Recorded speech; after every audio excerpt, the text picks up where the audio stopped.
Hi, you guys. I was thinking a little while ago and just praying about what to share with you today, and the Lord brought something to my mind. As a young Christian, I was completely bewildered by the idea of faith, and I heard definitions, and when I first accepted the Lord, when I first became a Christian, I had grown up going to church, but I didn't know Jesus. I believed God existed. I knew a lot about the Bible. I knew a lot about Christianity. I'd growing up in a Baptist church, I was taught all the Sunday school lessons and all the Bible stories and all that kind of junk, but I didn't understand. I shouldn't have said junk. You guys know what I mean.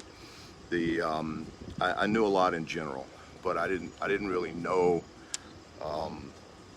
the Bible, and I didn't really know Jesus, and so I would hear people talking about faith, and I was when I first became a Christian, I was in this really just crazy church, to be honest. And it was awesome in the sense that the pastor was just really loving and embracing, and just a really nice guy.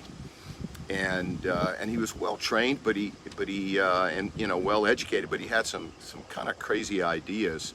Today I would call him sort of a hyper charismatic in terms of his beliefs and everything. But there was a great emphasis on faith, and it's like, what exactly does that mean? Just because people will say it, just have faith. And in this time when everything's so crazy, you just need to have faith. And what exactly does that mean? I mean, does it mean you just believe everything's going to work out?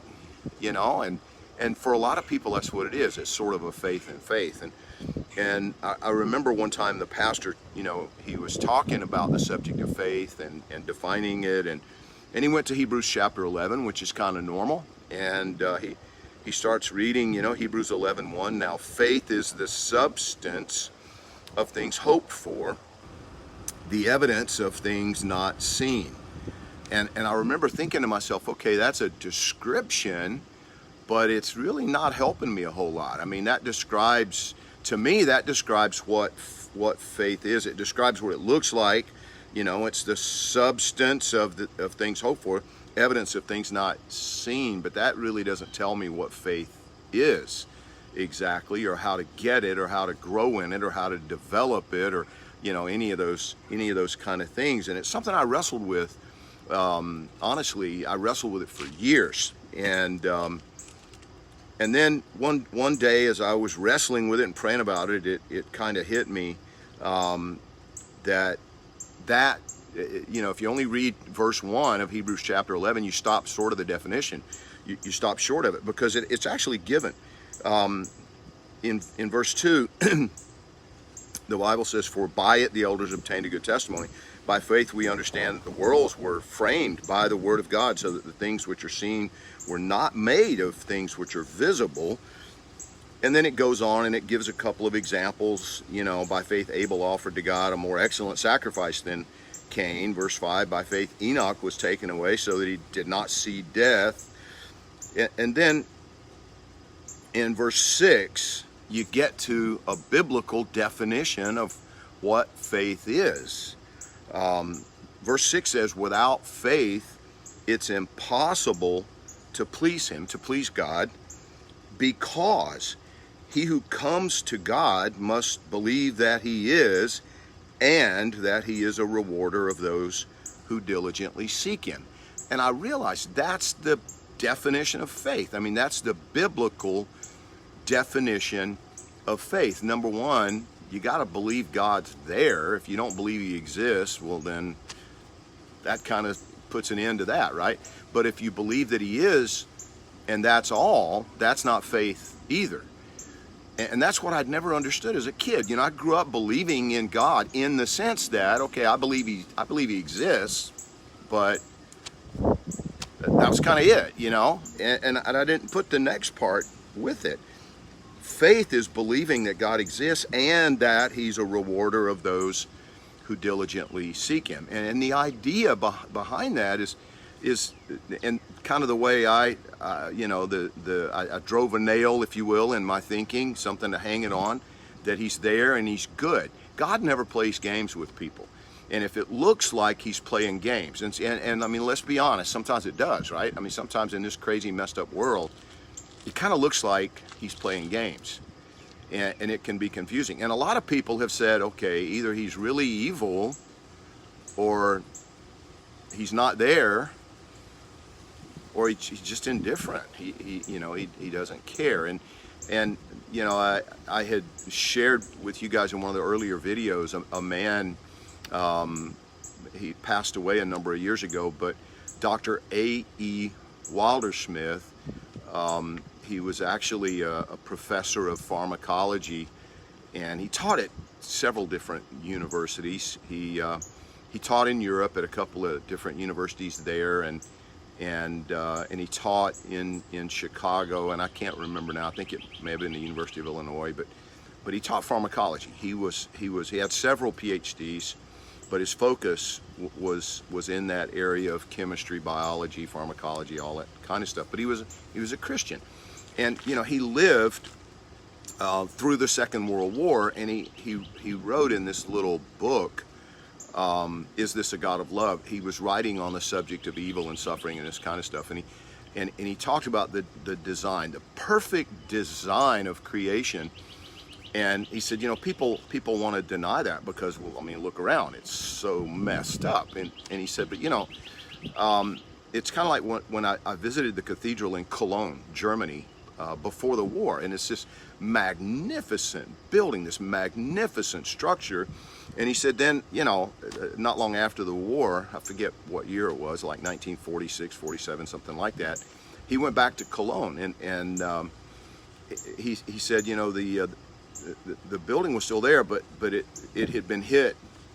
Cologne got just really, obliterated by the Allied bombing campaign against Germany. And he said, but the interesting thing was, you could see in the towers and the flying buttresses and all this stuff, you could see the skeleton of the building. And he said it was just amazing to look at how unbelievably well designed and well constructed it was.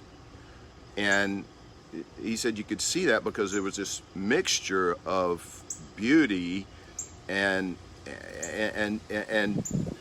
this solidly constructed building that had now been hit by a bomb. And he said, nobody blamed the architects or the builders for the bombs that brought ruin to the structure that they had designed and built. You and I need to be careful that we don't blame the architect and designer for the ruination that we see around us, for the disease and the struggles and the difficulties and things like that. It's not God's fault. What he did, if you go back and read Genesis, what he did was beautiful. What he did was perfect. And what the Bible teaches us is that it was actually humanity. And we kind of know that. People scream about, climate change and all these different things, but that's just a minor example of the ruination that humanity brought upon the perfect creation of God. Now, the good news is, the Bible also tells us of his plan to recreate and complete his creation, that he intends actually one day to rid the world of evil and its effects and influences. And Peter writes about the fact that we're going to get a new heaven and a new earth in which righteousness dwell. The idea being that all evil will have been eliminated ultimately, and that God is going to give us a perfect world, and there's not going to be any evil. There's not going to be any of the ruination that we experience now. There won't be any disease. There won't be any of the things that we're battling at the moment. But while we're battling, and this is the thing, faith means remembering, believing, trusting that not only is God there, but he's good, that he rewards those who diligently seek him. And we're in a kind of a unique time. Many of us, I would say the majority of us around the world, we have a little more time on our hands. I was talking or texting with a good friend, a businessman here in Miami this morning, and I said, so how are you guys holding up? Think the wife, the kids, how are you guys holding up? And he said, well, I actually came into my office. He's the only one there. He's like, I had to. I was bored to death. If I was stuck at home, I'd be going out of my mind. And a lot of people are. I was on the phone with another good friend early this morning, and he said, man, I'm bored to death. Listen, take advantage of the time. Actually read the Bible. I mean, I wonder how many Christians have actually read the book. One of the things that I found, it's like a lot of things. If you read the Bible cover to cover, the third time through, some of the dots start connecting. You'll be surprised how things begin to connect, and you begin to realize, okay, Jesus was quoting Deuteronomy here, and Hebrews is pointing us back to Leviticus, and you start seeing some of the connections, and you realize, and you remember, things begin to make more sense. And not only that, here's the beautiful thing, because the scriptures, in the scriptures, God makes us a promise that His Spirit will give us understanding. And there's a lot in this book that simply won't be understood any other way, because that's the way God intended it. It requires some tutoring from Him. It requires that you talk to Him about it. He's there, and He's good. He's a rewarder of those who diligently seek Him. If you read the book and ask Him for understanding, you'll be amazed at what happens in your life during this season when you have a little more time on your hands. So I pray that you'll take advantage of it. I pray that you'll press in and take the scriptures seriously and spend some time with God in His book. Love you guys, and I hope to see you soon.